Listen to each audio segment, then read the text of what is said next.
Here we go. We got a cutscene triggered. Or a possessed scene.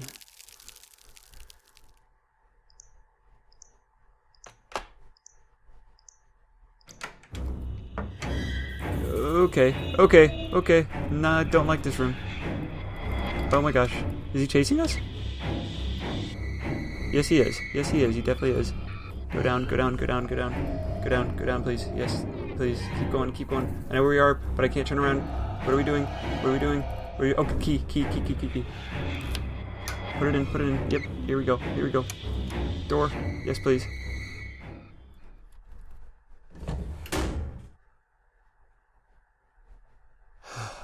Fire? Yes, please. Oh, yes.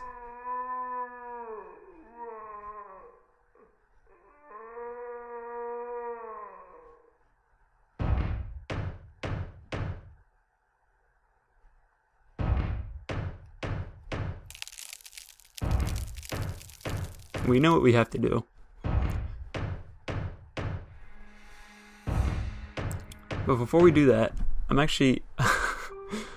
call me crazy, but I'm actually curious to see what happens if we get caught, so I'm going to go back and look at that real fast. I'm going to do another save.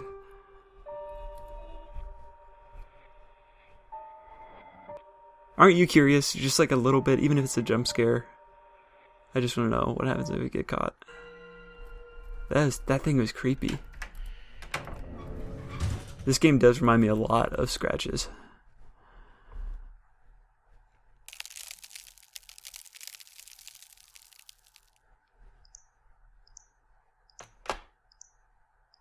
Okay, I'm very reluctant now that we're actually here.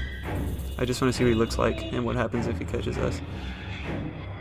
Oh, it's just like a skeleton body that's see-through. Oh, he's got a... Oh, I thought he had a knife.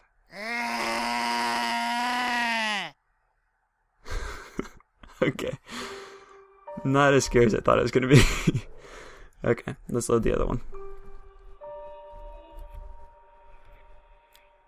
Definitely thought it was going to be scarier looking when it got closer.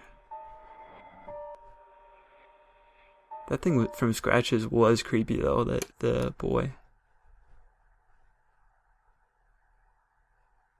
I think this is it, guys.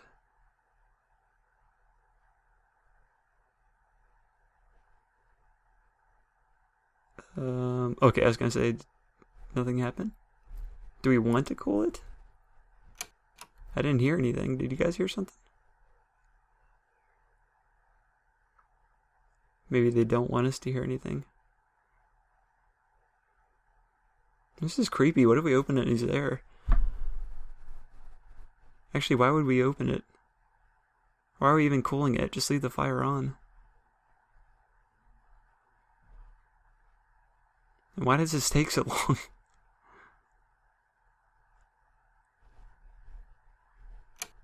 Oh, flush it.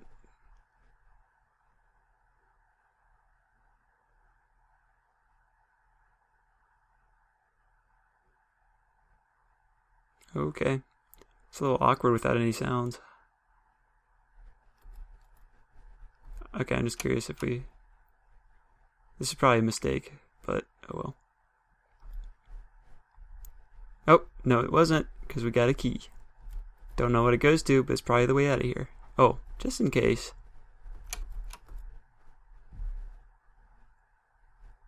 Was he just carrying that key the whole time? Anyway. Time to stop questioning things. Time to get the heck out of here. I don't even remember what... I don't even know what we're going to do with this key, but I'm going on the feeling that we could get out with it. Cripes, and we can't even go there. Did we pick up anything else down there? No, just that metal key. I remember the thing... I don't remember what had a metal key on it.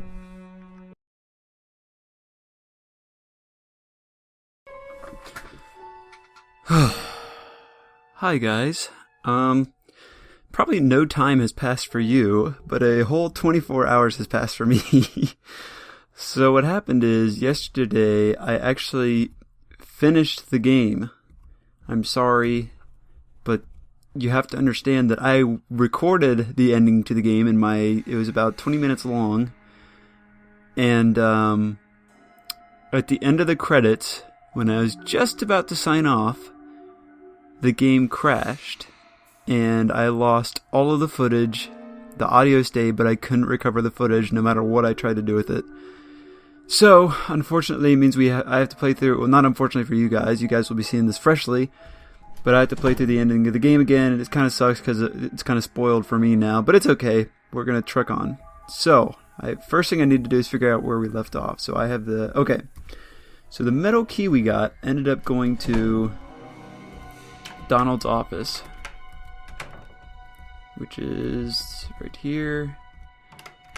And it's this thing. I spent a little while looking for it, and then I saw that box and remember that we never actually opened that. So that takes care of that. The best part for me is I get to read these journals again. This is just karma, I guess. Okay, so that's to his living quarters. And let's go ahead and read the journal. Here's your little annotation to skip ahead if you'd like. Alright, I think that's enough time, so let's do it. It's been 6 months since Melissa and Joyce died. I've really struggled without them. They were my life, and to have them ripped from me like that was something nobody should ever have to go through. My mind is clear now, though. I think I've mourned them long enough. I have a job to do now. An important job. The farm coincidentally has provided me with the means of doing this job. Oh, God, I'm so sorry. I still can't get over what I have found there in the basement levels. Hard to believe remnants of that place still exist after all these years. It's a shame Franklin could only find one document in the DoD files. I'd have liked to have known more. No matter, it still suits my needs perfectly. I must thank Franklin properly as soon as I can. It can't have been easy sneaking that document out. I hope there's no comeback for him. If there is, it will have been worth it, though. When I'm finished here, this will be the most talked about event in the world. It will be unlike anything anyone has ever seen before. It's not going to be nice. It's going to be terrible, especially for those 5 people directly involved, but it will be their own fault. Nobody will have to force them into it. They will relish the hope that I'm going to give them, and they will follow me into hell based on nothing but blind faith, and it won't be till the very end when the whole world knows that they'll realize their mistake and be faced with the consequences. They'll wish then that they'd never met me, never followed me, never believed me, but it will be too late, and that's the point, isn't it, really? I can't feel sorry for them. Did anyone feel sorry for Melissa or Joyce? Some people, of course, but not everyone. And it was those people, blindly following the will of others, that were ultimately the cause of my loss. And they need to know that. They need to be made to think about that. Think about it in a way that changes their entire view on things. People need to learn to think for themselves. Only then can the world be changed. Only then can it be a better place. I found the 5 hunters that are going to join me in this little project of mine. Sasha, a quiet, shy little thing who's never been given a chance. Keegan, a street punk with a chip on his shoulder. Zach, a doctor who made a mistake and lost his wife and child. Romelia, a wife whose husband treated her like a punch bag. And Gabriel, a highly rated football player who lost out to fate and never got his break. All 5 of them need my guidance, my hope, my direction. They're all looking for something to belong to and something to believe in again. I'm going to give them that. Everything is moving along nicely and on schedule. The farm is up and running. The hunters have joined me. I've given them their initiation and they're not questioning a thing. It's all working out much better than I could have ever hoped for. Tomorrow we take our first acquisition, a grubby little police officer who's taking bribes on the side to turn a blind eye to certain unpleasant things. His job means he gives hope to people, but of course it's false since he's not even honorable. The fact he's taking money of known criminals is leading to the inevitable suffering of others. This cannot continue. He shall be the first, and we'll see how everybody does. Everything went perfectly well with Officer Hoyt. It was a clean acquisition, no problems at all. Everybody did their job admirably. I'm impressed. I think I picked the right 5 people. I can only hope things continue in this vein. Keegan is upsetting the apple cart somewhat. Zach is not happy with them. Says he has no respect for the rules. I'm slightly worried about this as it could destabilize things if it gets out of hand. I'll keep an eye on him. He's a good kid, so I'd hate to have to get rid of him before the end. But I will if I have to. I said that from the very beginning. This project must run to completion, otherwise it's pointless. Had a little scare the other day. I thought someone was coming for us. I thought I had been found out and was being raided or something. I darted into the escape room as quick as I could, and was almost up the ladder when I heard Keegan shouting to the new guy he'd just abducted. I wish he wouldn't get so aggressive and worked up. Puts me on edge. I'm not sure having my quarters just off the main hub like this is the best thing. If there's time at all over the next few weeks, I might consider a change around. Sasha has really messed things up. Silly girl. Why didn't she just come to me if she wanted to leave? What would I have said? I don't know, but at least I could have talked through her issues with her and tried to persuade her to reconsider before taking any drastic action. She's given me no choice now, though, and to involve another person just makes things worse. I didn't want to involve any more people than I had planned, and I certainly didn't want to involve any people that I didn't deserve it. I'm not sure this James deserves it. In some ways I could argue he does, but I think I'd just be trying to force it to fit. I have no choice now, though. Sasha brought him into this, not me. At least I can rationalize things that way. Sasha and James have been dealt with. Zach was the only one who seemed genuinely upset about that. I think something may have been going on there, which again wouldn't have been ideal had I known about it at the time. Doesn't matter now anyway. It's been dealt with. We can all move on and things can get back on track. It won't be long now till I reveal all to the world. I still can't believe Sasha managed to get into my office. So devious for one, so shy. I've changed my code to 4139. I'll have to change it regularly from now on. What is with all these people and writing down their secret codes in their journals? It's stupid. I guess it's under lock and key, but still. Alright, so, since I have played through the game, I can tell you that we are right on the brink of the end. But at first, a few more answers before we get out of here. Donald's quarters right here. So, I guess I have to do it from this screen. Put the card reader, 4139. Perfect. So, as you heard in the journal, there is an escape room. And the only door we can go into is this one. And Donald was living pretty nicely, I'd say. I like the furniture in here. Everything looks tidy. He's got his own TV and computer. So that's to the escape room. And we have another document here. This is from the Department of Defense to Donald Wolfe. Cold Winter Farm, which is where Corrosion, what was it called? Corrosion, Cold Winter Waiting? That's it, yeah. That's where the name came from, I suppose. Name, Dead Eyes. Parkview Hospital, that's the hospital we read about earlier. And Dr. Elijah Newman was the guy we read about in the journal. So, Project Dead Eyes was a study into insanity and was undertaken to establish what causes insanity and whether or not this cause could be harnessed and used as a weapon of war. It is understood that insanity creates in the affected individual a total and complete lack of conscience, morality, and ethical sense of humanity, which in turn allows the individual to commit certain acts without any emotional attachment. The possible benefits of such a state in any individual, could that state be created and controlled, were considered twofold. If such a state could be created in arenas of conflict, enemies could be made to eradicate each other. Such a state could be used to engineer a more efficient soldier, capable of carrying out orders without any subconscious emotional opposition to those orders. The criminally insane inmates at Parkview were chosen as the subjects of study because of the particularly violent nature of their crimes and the obvious emotional detachment that must have been present in committing those crimes. Dead Eyes ran for 2 years under the lead of Dr. Elijah Newman, a prominent and well-respected brain surgeon with a background in treating violent psychiatric patients. No conclusive results were ever obtained from any of the experiments carried out by Dr. Newman and his staff. It was reported that Dr. Newman became increasingly erratic over time due to this lack of positive results, and concerns were raised over his own mental state and continued suitability as a project lead. It was reported that Dr. Newman had moved away from traditional approaches after coming into possession of what was simply described as a secret parchment. This document was apparently written in a dead language, but initial translation revealed it to be about demonic possession, the effects of which Dr. Newman considered to closely resemble those of insanity. Reports go on to say that Dr. Newman was determined to translate the rest of this document and conducted increasingly crazy and medically pointless invasive experiments with each new translation.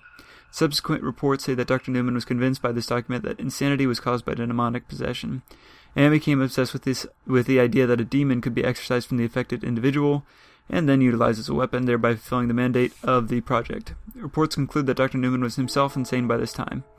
On August 5th, an inmate escaped the newly created basement facility, killing 3 other inmates and 6 civilian staff members. This event coupled with... Sorry, I was just thinking about the 3 hearts and... Was it 3 hearts and 6 hearts? I don't know. This event coupled with the disturbing reports of Dr. Newman's deteriorating mental state prompted the immediate discontinuation of the project and the reassignment of staff and resources to other departments and projects. So, it really, well, I'll talk about that a little later. So, before the escape room, we see these files over here. It took me a while to put the pieces together. But we see that it says Blue Monday, highly infectious, use extreme caution. And it's being delivered to the immunization room. If you remember, that's actually a drug. I can't remember where we heard that, but I remember Maybe it'll say in this next part we're going to do... Oh, wait, I didn't do the one thing. So, he was spraying that drug into the immunization room on everybody who came through there, including us, by the way. So, I will leave it at that for now, but just keep that in mind as we go through this next part. And I need my master key and my key processor thing. This took me forever to figure out. I just stood here like an idiot waiting for it to unlock. Sorry, I had to cut out there for a second. I had to open the door for someone. What was I saying? Oh, I stood there looking at the thing like an idiot. Well, I cheated again. I'm so sorry. But I never would have guessed to do this. You have to Google his name, his full name, before you leave this place. Actually, I want to try to Google Blue Monday too, if anything pops up. No. So, more reading. This will give a little exposition on what was going on, though. Second tragedy for millionaire pharmaceutical boss, 14 March 2008. Tragedy struck again yesterday for I don't know if it's X or EX, Pharmaceuticals boss Donald Wolf, when his wife Joyce Wolf, 45, was found dead at their family home. No further details have been officially released. However, a source close to the family has told City News that Mrs. Wolf was found in the bathtub with a wrist cut in an apparently successful suicide bid. The death of Mr. Wolf's wife comes just 2 months after the suicide of their only daughter, Melissa Wolf, who was found hanged in her room at the 5 Acres Tranquility Ranch, where she had been receiving treatment for depression. Mrs. Wolf was well known in the community for the many hours she dedicated to local charitable causes and events. However, she had not been seen in public since the tragic loss of her daughter, and Mr. Wolf had made no secret of the effect their daughter's passing had had on his wife's state of mind, describing in several interviews how she had been unable to cope and had succumbed to depression herself. Today, community leader Emily Bishop, who had worked with Mrs. Wolf on many charitable causes, paid tribute to her friend and colleague, calling her an absolutely selfless, loving, and caring woman with a heart of gold. Always the first to get involved in new causes, she left no stone unturned when helping those less fortunate than herself. The world has lost an angel. This terrible tragedy is likely to add even more fuel to Mr. Wolf's case against the 5 Acres Tranquility Ranch, which he has described as nothing more than a cult designed to prey on the trust and faith of vulnerable and sick people and deprive them of all their worldly possessions with the false hope of a better life, which is kind of what he did with the hunters. Speaking at the time of this daughter's suicide, Mr. Wolf stated that 5 Acres Tranquility Ranch had stolen their daughter from them. He went on to reveal that neither he nor his wife had spoken to Melissa since she had taken up residence at the ranch, and that contacting her was harder than contacting the president. It is believed that... Sorry, I'm just looking for the next page thing. I'll look for it in a second. Speaking at the time of his daughter's suicide, he went on to reveal... where was I? It believed that Melissa became involved with the ranch located on a vast estate just outside the city through his local self-help group, set up to offer support to young people suffering with depression. Alright, I really gotta find that. Oh, here it is. And other mental issues. Mr. Wolf has been quoted as saying that he believes the self-help group to be simply a front for a shadowy organization that preys on vulnerable people means in order to fleece them of every penny so its leaders can live like fat cats up there at their luxury compound. A claim he contends is supported by the mysterious disappearance of over $25,000 from his daughter's bank account, money that was supposed to support her as she studied. Following Melissa's death, and at the behest of Mr. Wolf, an immediate inquiry was opened into the 5 Acres Tranquility Ranch and the self-help group. However, without any actual evidence of wrongdoing, and with Melissa's death officially recorded as a suicide by the coroner, no further action was taken by the authorities. A conclusion only served to spur Mr. Wolf on. Speaking at a press conference after the inquiry, Mr. Wolf told reporters, "These people stole our daughters from us, they preyed on her vulnerability, they offered her hope, they abused the faith she put in them, we tried to seek help, but nobody took us seriously, nobody listened to us, instead they preferred to listen to the propaganda put out by these organizations. Preferred to accept their word as gospel, but the truth is they didn't want to think about it. They didn't want to think about beyond what they were being told. They didn't want to think for themselves. They didn't want to question. Maybe they didn't want to upset the status quo or rock the boat. Who knows why people follow blindly and without question. But that cost our daughter her life, and that is unacceptable. I will not forget this. Somehow, someway, I'll make my point heard. Somebody will pay for this. It is not known what Mr. Wolf's plans were or how this most recent development will affect them."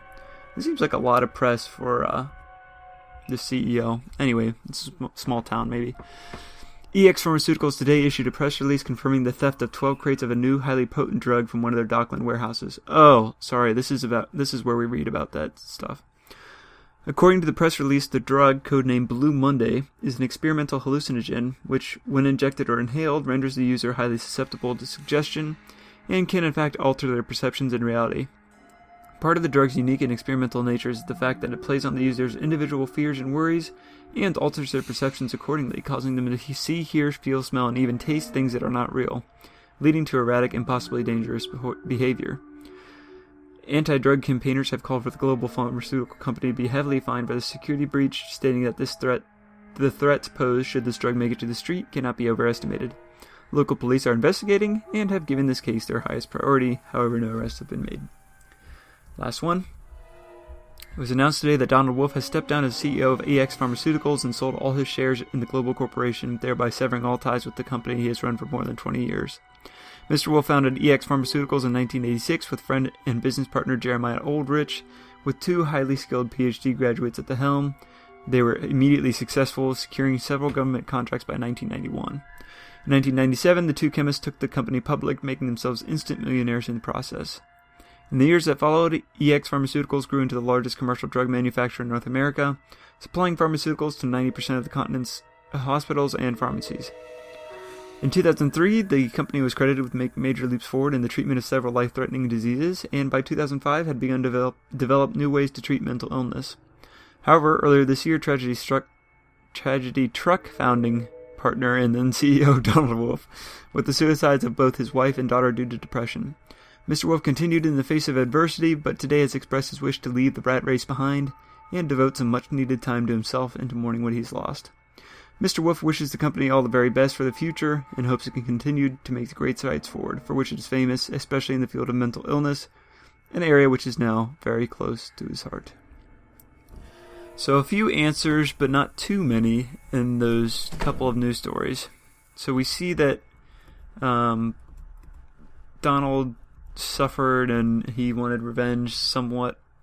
Not very clear on who. It sounds like the ranch, but it sounds like he went out of his way to get revenge on other people like the hunters here. Anyway, we're about to hit up the last part of this, so the important thing to realize is that we were also sprayed with that drug. So, well, I'll talk about it more in a second.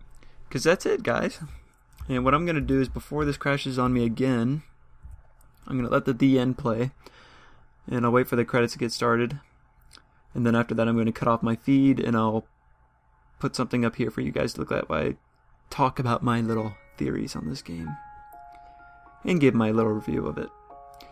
First of all, thank you to the team who made this. Viperante, Daniel Peach, the whole team. It was an incredibly well done game.